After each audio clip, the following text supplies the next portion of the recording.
Agora vamos passar à apreciação crítica da administração, ou seja, as críticas que essa escola sofreu na época e ao longo do tempo. Então, a primeira crítica que segue aí no slide, mecanicismo da administração científica. O que quer dizer isso? Foi criticada pelo mecanicismo da administração científica. É porque a administração científica se restringiu às tarefas e aos fatores que estavam diretamente relacionados com o cargo e a função do operário, o que ele executava, né? Era o cargo e a função, a tarefa. Embora a organização seja constituída de pessoas, eles não deram atenção ao elemento humano, deram muito pouca atenção ou nenhuma ao elemento humano. E se concebeu a organização como se ela fosse um arranjo rígido e estático de peças, ou seja, como uma máquina, por isso o mecanicismo, por se pensar na organização como se ela fosse uma máquina. Assim como construímos uma máquina, como um conjunto de peças e especificações, também construímos uma organização de acordo com um projeto. E não é dessa forma, mas daí a denominação teoria da máquina, da administração científica. Os engenheiros, porque eram todos aqueles vultos, né? Todos eles eram engenheiros. Os engenheiros da administração científica, eles achavam que os estudos dos tempos e movimentos, eles permitiam a determinação do melhor método de trabalho e que, juntamente com a seleção científica do trabalhador e com os cuidados para evitar a fadiga humana, o cansaço humano, poderiam proporcionar um padrão de produção mais elevado e que isso tudo sob uma supervisão do tipo funcional, né, por função, o operário sendo supervisionado por cada superior de uma função, e ainda tendo um plano de incentivos e salário, incentivo salarial, ganhando mais por uma produção maior, e trabalhando em condições ambientais adequadas, que isso conduziria à máxima eficiência possível. E isso geraria maiores lucros para a empresa e maiores salários para eles. Então, para eles operários. Então, essa visão é uma visão muito lógica, muito mecanicista e nem sempre foi plenamente realizada. Por isso, esse mecanicismo, é pela abordagem lógica que eles fazem, da racionalização de tudo, que ao final sairá desta forma. Não viram, como vamos ver abaixo, o elemento humano, né? O item número 2, superespecialização do operário. Isso teve muita crítica também, porque fragmentou a tarefa do operário. Se antes ele sabia aquilo que ele estava produzindo, ele passou a não saber nem o que ia sair no final, porque a tarefa dele passou a ser uma mínima parte que compunha o processo produtivo, para que ele, através da repetição daquela tarefa, ele ficasse super especializado. A gente sabe que a repetição leva à especialização. Você tanto faz uma coisa que você se torna especialista naquilo, né? Então, eles fragmentavam o trabalho, dividiam o trabalho na menor tarefa para que o operário ficasse super especializado. Mas a crítica é porque o operário acabava sendo alienado no processo. Ele não tinha por que pensar, ele não era pago, aliás, para pensar, ali era para executar. Dividiu-se nessa época, a gerência pensava, o operário executava. Então, disse muito que houve alienação da parte por parte do operário. Ele ficou alienado, um sujeito alienado àquela mínima tarefa.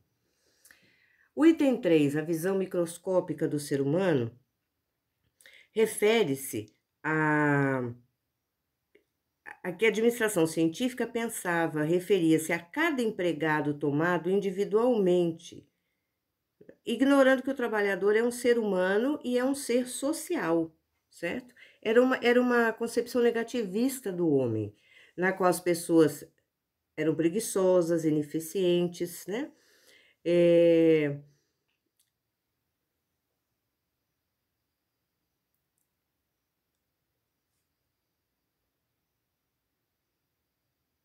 Sim, a visão microscópica do ser humano, certo? É com relação à diminuição a uma visão atomística, né, foi uma outra forma de se falar isso.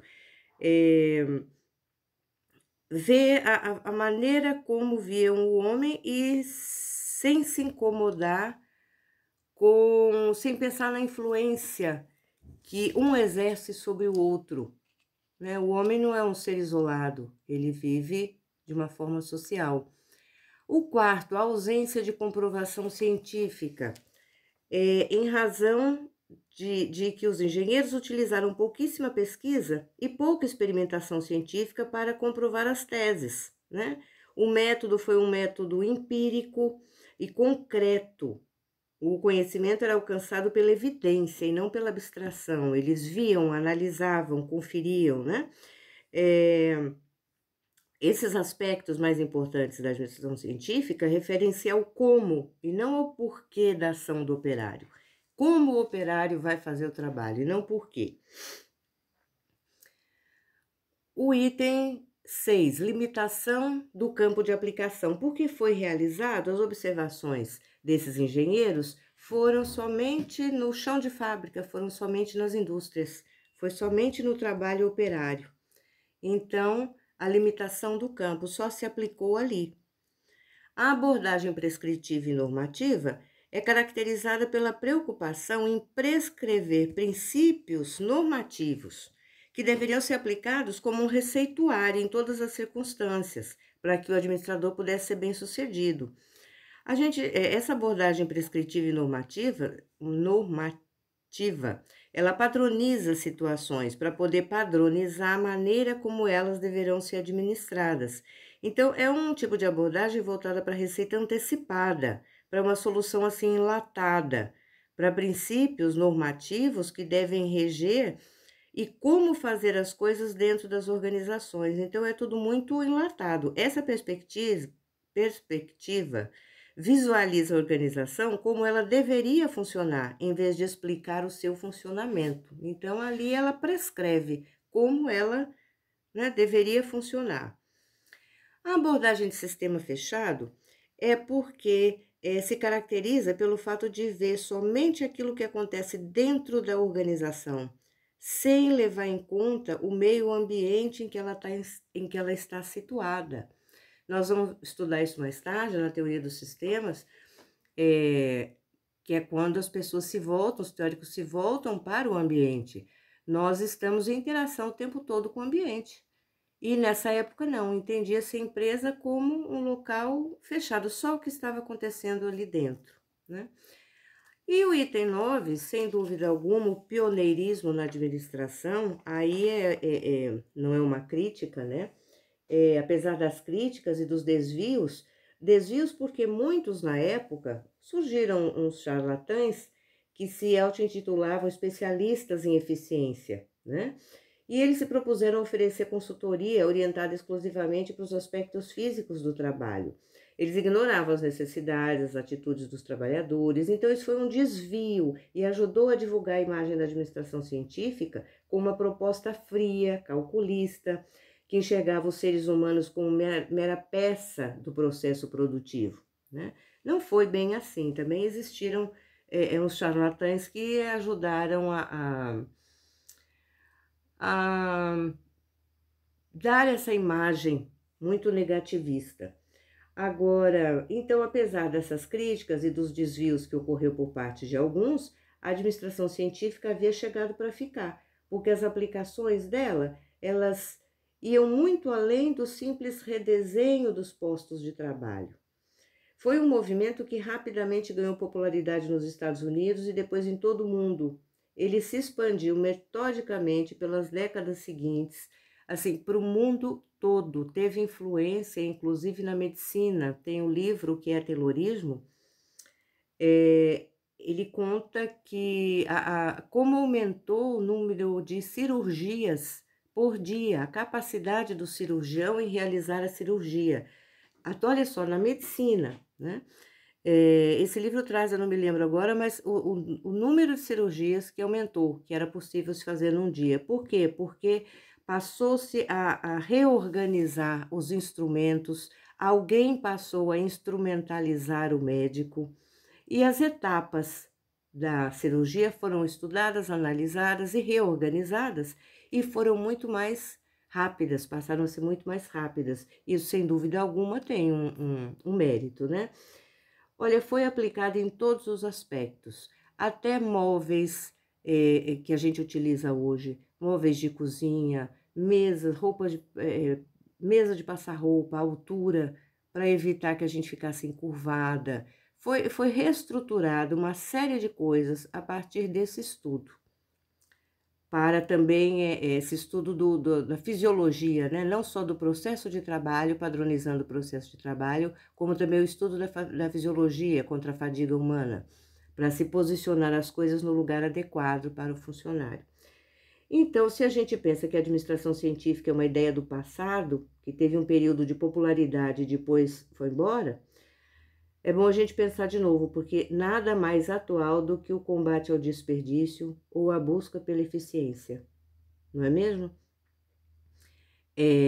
Treinar o pessoal, selecionar o pessoal, treinar o pessoal, a divisão de tarefas, isso continua sendo muito atual, muito utilizado. Só que foi evoluindo, foi sendo englobada por outras teorias e foi tendo uma repaginada, uma modernizada, mas elas são a base mesmo, né? Elas são o princípio da teoria e até hoje, da teoria administrativa, o princípio, e até hoje a gente utiliza. Então, na verdade, Taylor criou um movimento que nunca mais deixou de evoluir. Agora, vem o que? Com outros nomes, outros métodos, né? Mas os princípios dele sobrevivem e desfrutam de eterna juventude, porque continuamos utilizando. Muito bem, então ficamos por aqui com essa explicação sobre a apreciação crítica da administração científica. Houve, sim, muita crítica, houve muito embate na época dos operários se achando explorados, mas também a história conta isso, está registrado nos livros, nunca o operário americano viveu tão bem, porque ganhava muito bem, ele trabalhava muito, mas ganhava-se muito bem. Isso aí é histórico, está registrado. E assim a gente encerra essa parte da administração crítica e voltamos depois com a abordagem de Fayol, que é de um outro ponto de vista. Sim, só completando essa administração científica, como a ênfase era no operário, né, arrumando o chão de fábrica, nós dizemos também que ele é uma abordagem de baixo para cima, porque ela partiu a administração, digamos assim, da indústria, partiu do chão da fábrica para o topo. É isso, então. Encerramos essa parte.